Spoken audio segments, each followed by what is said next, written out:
Bismillahirrahmanirrahim. Assalamualaikum warahmatullahi wabarakatuh. Innalhamdulillah nahmaduhu wa nasta'inuhu wa nastaghfiruh wa na'udzubillahi min syururi anfusina wa min sayyiati a'malina may yahdihillahu fala mudhillalah wa may yudhlil fala hadiyalah. Teman-teman semua, perkenalkan nama saya Sufyan Fajar Sulaiman. Saya merupakan mahasiswa semester 5 di Prodi Akuntan Syariah Institut Agama Islam Tazkiyah. Tujuan di video kali ini yaitu untuk memenuhi tugas ujian akhir semester mata kuliah Sejarah Peradaban Islam. Dalam video kali ini saya akan menjelaskan mengenai Khulafaur Rasyidin. Setelah Rasulullah wafat, ada banyak hal yang terjadi. Banyak peristiwa yang terjadi antara tahun 600 Masehi sampai 650 Masehi. Yang mana sepeninggal Rasul muncul perbedaan pendapat antara orang Ansor dan orang Muhajirin tentang siapa sebenarnya akan menggantikan Rasul. Karena sebelum Rasulullah wafat, Rasul tidak pernah berwasiat tentang siapa yang akan menggantikannya. Hingga akhirnya berdasarkan musyawarah yang diadakan di Saqifah Bani Sa'idah, para sahabat memilih khilafah pertamanya yaitu Abu Bakar As-Siddiq.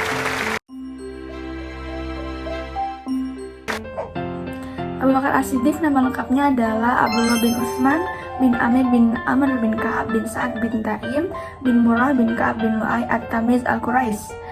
Nabi Muhammad memberi gelar Abu Bakar sebagai As-Siddiq karena Abu Bakar selalu berkata benar, yang mana Abu Bakar selalu membenarkan apa yang dilakukan dan dikatakan oleh Nabi Muhammad.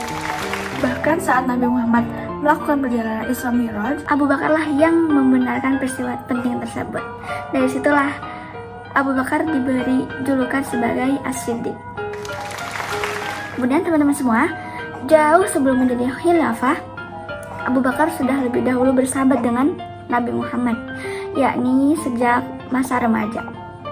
Abu Bakar hanya memiliki perbedaan usia 2 tahun dengan Nabi Muhammad, yang mana ketika Abu Bakar remaja, Abu Bakar dikenal memiliki sifat yang sabar, cerdas, lembut, serta jujur. Selain itu, Abu Bakar adalah orang yang pertama kali mengucapkan syahadat ketika Islam mulai didakwahkan oleh Nabi Muhammad SAW. Kemudian, Abu Bakar adalah yang menjadi teman setia Rasul saat hijrah. Bahkan, Abu Bakar rela melindungi Rasul ketika diburu oleh kaum Quraisy. Sampai waktu itu, Abu Bakar rela bermalam di Gua Thur. Teman-teman semua, sebagaimana kita ketahui bahwa Abu Bakar menjadi khalifah pertama selama kurang lebih 2 tahun, yakni dari tahun 632 sampai 634 Masehi.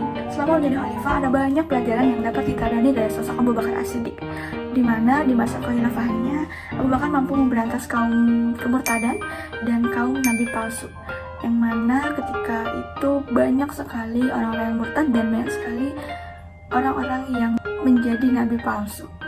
Selain itu, ketika Abu Bakar As-Siddiq menjadi khalifah, Abu Bakar telah berhasil menyebarkan Islam hingga wilayah Irak, Suriah, dan Irak. Hingga akhirnya Abu Bakar meninggal di usia 63 tahun, yaitu ketika pada tahun 13 Hijriah, yang mana Abu Bakar dimakamkan di sebelah makam Nabi Muhammad. Kemudian sebelum wafat, Abu Bakar masih memikirkan nasib umat Islam, dan dia mewasiatkan khilafahnya itu agar digantikan oleh Umar bin Khattab. Kemudian selain itu, seluruh pendapatan Abu Bakar As-Siddiq yang diperoleh selama menjadi khalifah diberikan ke Baitul Mal.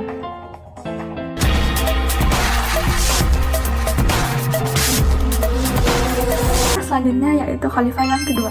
Khalifah yang kedua adalah Umar bin Khattab. Umar bin Khattab menjadi khalifah bagi umat Islam, yang mana beliau menggantikan sosok Abu Bakar As-Siddiq yang meninggal karena sakit. Umar bin Khattab menjadi khalifah dari tahun 634 sampai 644 Masehi.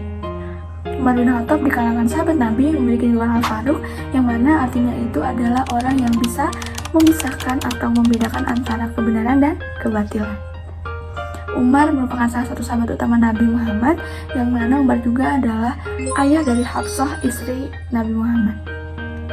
Teman-teman semua, sebagaimana kita ketahui bahwa Umar dikenal sebagai tokoh yang sangat bijaksana, kreatif, serta jenius, yang mana pemerintahan di masa Umar adalah masa perang dan penaklukan dengan kemenangan yang selalu berada di pihak Mesir. Kemenangan Islam ini meluas sampai mendekati Afghanistan dan Cina sebelah timur. pada masa kepemimpinan Umar bin Khattab, Islam mengalami kemajuan pesat dari berbagai sektor kehidupan.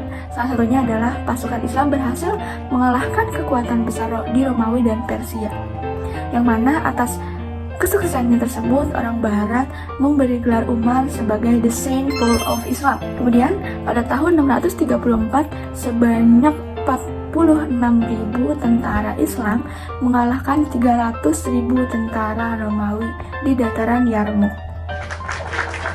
Pada pemerintahannya, Umar berjasa meletakkan dasar negara, mengesahkan ketentaraan, kepolisian, pekerjaan umum, hingga sistem kehakiman. Umar juga mengadakan hisbah atau pengawasan terhadap pasar, membangun pusat pengawasan terhadap takaran dan timbangan, dan mengecek uang negara, serta mendirikan Baitul Mal. Selain itu, pada pemerintahannya juga Umar membangun Departemen Pajak dan Tanah atau Diwan Al-Kharj, dan juga beliau membangun Departemen Keuangan yang mana namanya adalah Diwan Al-Mal.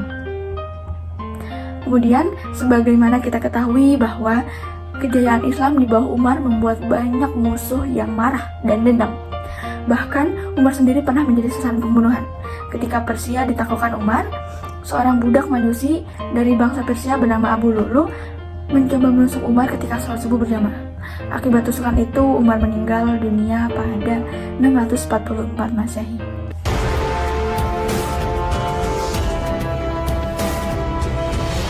Baiklah, selanjutnya yaitu Khalifah yang ketiga. Khalifah yang ketiga adalah Utsman bin Affan.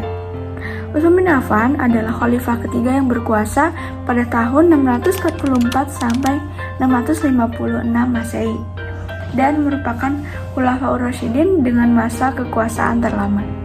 Sama seperti dua pendahulunya, Utsman merupakan salah satu sahabat utama Nabi Muhammad, dan juga Utsman bin Affan berturut-turut menikah dengan dua putri Nabi Muhammad, yaitu Ruqayyah dan Ummu Kulsum, sehingga Utsman bin Affan diberi julukan yaitu Zunnurain atau artinya pemilik dua cahaya.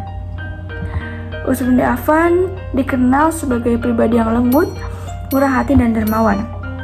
Sepeninggal Umar, Utsman bin Affan menggantikannya sebagai khalifah pada saat usianya sudah menginjak sekitar 70 tahun. Yang mana Utsman bin Affan sebagai salah satu khalifah tertua saat berkuasa. Dalam pola kepemimpinan Utsman mengeluarkan beberapa kebijakan. Kebijakan pertama yaitu perluasan wilayah kekuasaan Islam. Kemudian yang kedua, penguatan armada militer baik di darat maupun di laut. Kemudian kebijakan yang ketiga yaitu pembukuan mushaf Al-Quran. Kebijakan keempat yaitu penggantian pemimpinan pejabat. Dan kebijakan yang kelima yaitu pembangunan dan perluasan bangunan Masjid Nabawi. Pemerintahan Utsman berlangsung selama 2 periode, masing-masing yaitu 6 tahun. Kejayaannya di periode pertama membuat Utsman dipilih lagi menjadi pemimpin di periode kedua. Namun ketika di periode kedua terjadilah perpecahan dan pemberontakan, yang mana ketika itu Utsman diprotes karena jabatan-jabatan strategis di pemerintahan beliau diberikan kepada keluarganya dari Bani Umayyah, dan terjadinya tuduhan keji tentang pemborosan dan korupsi uang negara. Karena protes tersebut berubahlah menjadi pemberontakan, yang mana pemberontakan ini pun sebenarnya dihasut oleh salah seorang Yahudi yang berpura-pura menjadi Islam, yang ia kerap menyebarkan fitnah, yaitu Abdullah bin Saba. Akibatnya rumah Utsman dikepung dan ia didesak mundur menjadi khalifah. Hingga akhirnya seorang pemberontak masuk dan membunuh Utsman. Ketika itu Utsman wafat di usia 82 tahun pada 656 Masehi.